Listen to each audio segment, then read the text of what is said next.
Villagers, thank you for your love and support. I appreciate you all. Africans, we are talking about unity. One thing that we have realized is the West and America have devised a strategy to be able to conquer Africa, and that is divide and conquer strategy. And this strategy has been working for them perfectly till date, because Africans are not able to unite. And until we are able to unite, we can never defeat these people. And they are doing everything possible to make sure that we will never unite. We saw that some few weeks ago, South Africa and the United States of America were having some kind of heated argument, back and forth. Africans, or we the South Africans, can't be bullied by the United States of America. And we are a sovereign nation, and we can decide what it is best for our interests. Simple because Cyril Ramaphosa decided that he was going to reform the land law in South Africa. Donald Trump sits in the United States of America and was having a problem with that, because to him, Cyril Ramaphosa was trying to discriminate against the white South Africans who own the majority of the land and are just a minority. And these people believe that the land was given to them by their ancestors. And we asked, before these people came into South Africa, whether South Africans didn't have the land, or these people brought the land from wherever they came from into South Africa, that today they are claiming ownership, that this land was given to them by their ancestors, which we know this land belongs to we the Africans in South Africa. We have a minister in South Africa who came out to say, Africans, we have to come together collectively to cease importation of mineral resources to the United States of America. But the most shocking aspect is the president of Botswana, Boko, is in the United States of America asking investors to come into Botswana to come and invest. He's asking these people to come and invest in the mining sector of Botswana. And according to Boko, it's not going to be business as usual. It's not going to be like before, that these people will come into the continent and decide to give us 3%, 4% when they take the majority. Things will be different this time round. But is this what we are looking for? We plead that it not be business as usual, not old school, old type. It must be business as it should now unfold in this day and age, in this era of artificial intelligence, in this era of the fourth industrial revolution. And Botswana is willing, Botswana is ready, Botswana is able. It has a young and dynamic population. Trump would withhold funding to South Africa. And I said, let's not mobilize Africa. Let's withhold minerals to US. That is it. If they don't give us money, let's not give them minerals. It means then that for any investor, we are offering a very stable, predictable environment. An environment that assures you that you are safe, that your investments are safe, that you are free and welcome to come and work with us and enter into sustainable, meaningful partnerships with us, that you can come to Botswana and do well, do exceedingly well while doing good. And this is critical. Botswana is a developing country, 2.4 million people.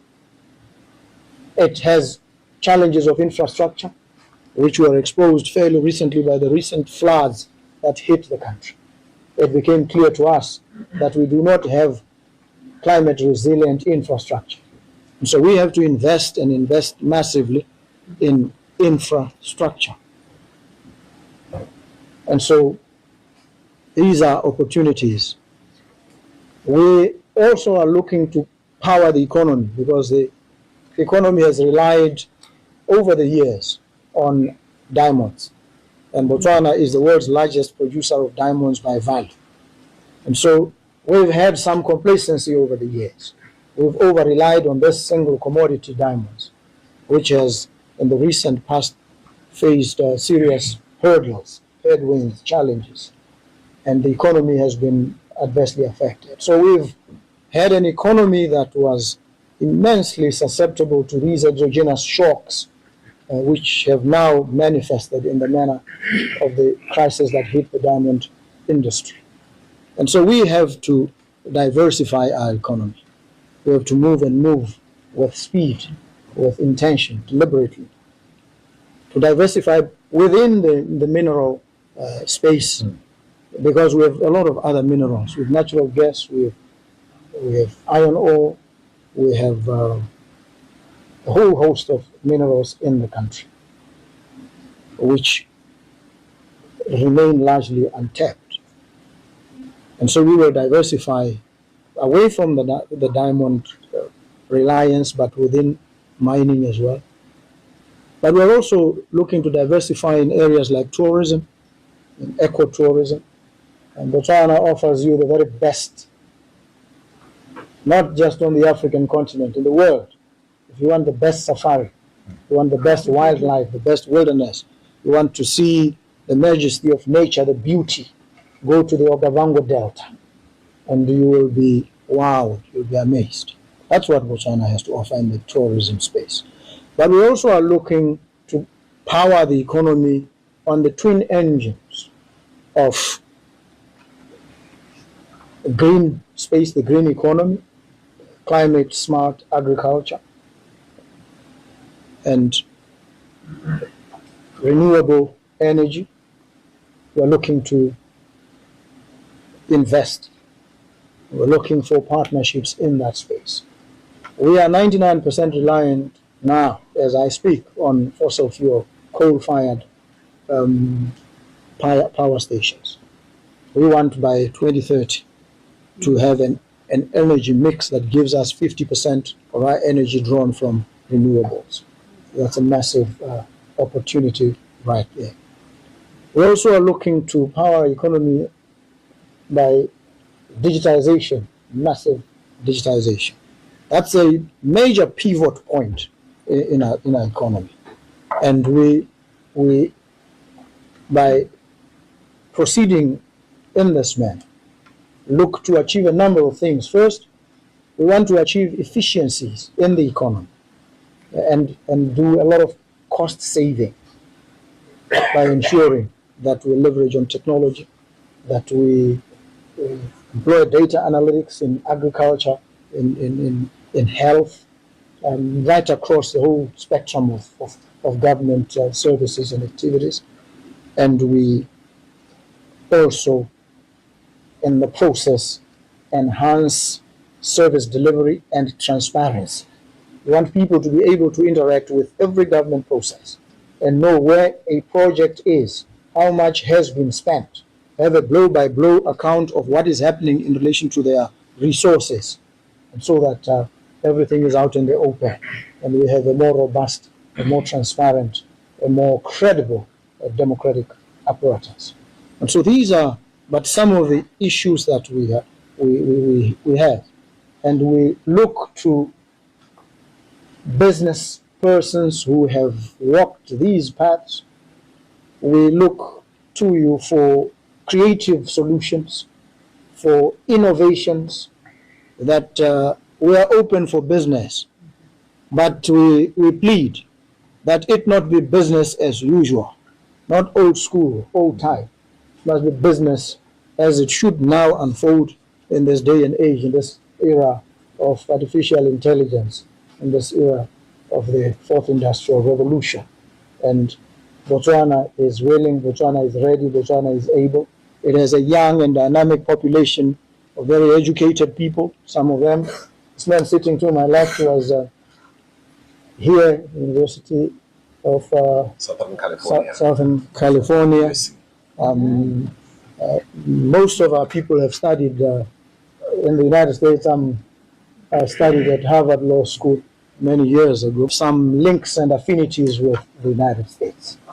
And so we trust that we will continue to develop enduring, meaningful, mutually beneficial partnerships. And so thank you very much for being here today, and we trust that we will have these meaningful engagements that power us into the future. Thank you. Even though Boko is thinking about his country, by attracting investors into the country to help him invest more for him to generate revenue to develop the nation. Is this what we should be doing as Africans? Must we make friends with the one that is fighting our brother? Because we know Botswana is also a brother to South Africa. They are neighbors. So if South Africa is having a problem with the United States of America, do we have to see another African nation strengthening ties with this nation? So Africans, we can never move forward if we don't see ourselves to be one. If we don't see the problem of another to be our problem, we can never move forward. And these are the reasons to which these people do not regard us Africans, because they know if A do not do, B is going to do it. So why should we even have problem with these people? Why should we even bother ourselves? We have to just leave these people, because when it comes to them, all you have to do is fight one and make friends with the other. And when you are done, turn them against each other. This is what we are saying AU is not up and doing. This should be a collective call. If AU should have been vocal enough to defend the people or the nations, we wouldn't see what is happening between South Africa and Botswana today. When the United States of America came out openly to threaten South Africa, AU should have been quick in answering. But no, if it were to be the European Union, they would have come out collectively and voiced things out. But Africa, when you have problem, it is on your head alone. So what is the essence of all these organizations that we've created? And that is why Mali, Niger, and Burkina Faso decided to be away from you, because they said they don't want to belong to an organization that do not have the interests of the people at heart. Africans are their own enemies. And until we see ourselves to be one, and until we unite as a people to fight against these people, we will never move anywhere.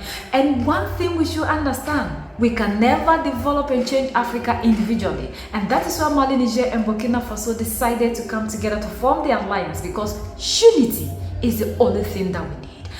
Our strength lies in our unity. We have to stop deceiving ourselves and come together. And make sure if A is not giving, B is not giving, C is not giving, and that way we will be able to defeat these people. And until then, Africans will never make a headway. United we stand, divided we fall. And united we keep standing forever and ever. The greatest enemy of the African is mental slavery. So let's decolonize ourselves from mental slavery. Let's keep sharing to educate our brothers and sisters. Together we make Africa great for ourselves and the next generations that are going to come. So that's the latest around the world. In Africa. And in Botswana.